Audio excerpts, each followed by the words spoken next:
Yeah, here we go. Hii ni microphone ya Filmland na unatizama sasa hivi ni Filmland. Mimi naitwa Dimswati, ni ile time ambayo ya kupeana zile taarifa zote za kiburudani. Bwana, habari kubwa kutoka ndani ya mipaka ya Mama Samia ni kuhusiana na Diamond Platnumz Shema Nsole kupata nafasi kwenda kuperform katika tamasha la Summer Jam ambalo linafanyika pale katika jiji la New York City katika nchi ya Marekani. Summer Jam ni miongoni mwa matamasha ambayo yanafanyika pale nchini Marekani kuhakikisha kwamba wanauenzi utamaduni wa muziki wa hip hop. Tunafahamu kwamba muziki wa hip hop ni miongoni mwa muziki ambao siku zote anafanya vizuri katika nchi ya Marekani. Hivyo ameliweka tamasha hilo la Summer Jam kwamba kuenzi huo utamaduni wao. Tunajua kwamba wasanii wa muziki wa hip hop wanaishi katika utamaduni fulani. Sasa habari kubwa na ya furaha kwamba Diamond Platnumz ni miongoni mwa list la wasanii ambao watakuwa pale katika jukwaa hilo bwana la Summer Jam kutoa burudani, akiungana na kina Tyler Star, kina Burna Boy bwana, kina Guna na wasanii wengineo kutoka pale nchini Marekani kuhakikisha kwamba wanatoa burudani katika tamasha hilo la Summer Jam, kuhakikisha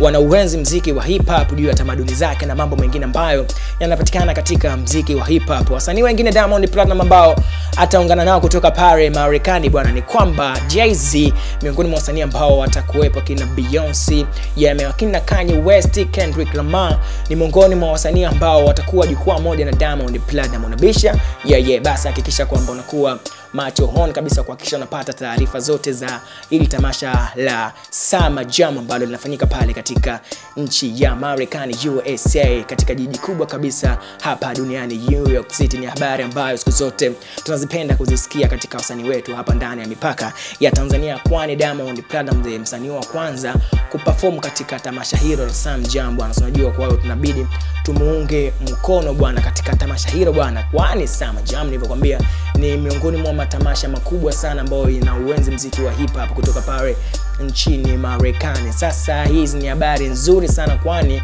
Watanzania wengi wanafurahia, hata Diamond Platnumz na hisa atakuwa ni miongoni mwa vitu ambavyo amepata furaha, kwani ni miongoni mwa career yake, ni njia ambayo inamnyoshea kwa yeye kwenda kupata yale mafanikio ama achievement ambazo anazitaka. Tunafahamu kwamba Diamond Platnumz ni miongoni mwa wasanii ambao wana ndoto nyingi sana ambazo anahitaji kukamilisha. Amepata nafasi, opportunity kama hii ya kwenda kuperform pale, basi ni miongoni mwa vitu ambavyo atapata connection, ni miongoni mwa matamasha ambayo wanawakutanisha wasanii tofauti pale Marekani na Afrika kiujumla, si ndio? Drop comment yako, dondosha comment yako kwenye section ya comment hapo chini. Wewe hizi taarifa umezipokeaje kwa Diamond Platnumz kuwa msanii wa kwanza kwenda kuperform pale kwenye tamasha la Summer Jam pale nchini Marekani linalo uenzi utamaduni wa muziki wa hip hop? Na hisi Diamond Platnumz miongoni mwa watu wa kwanza kabisa kufurahishwa.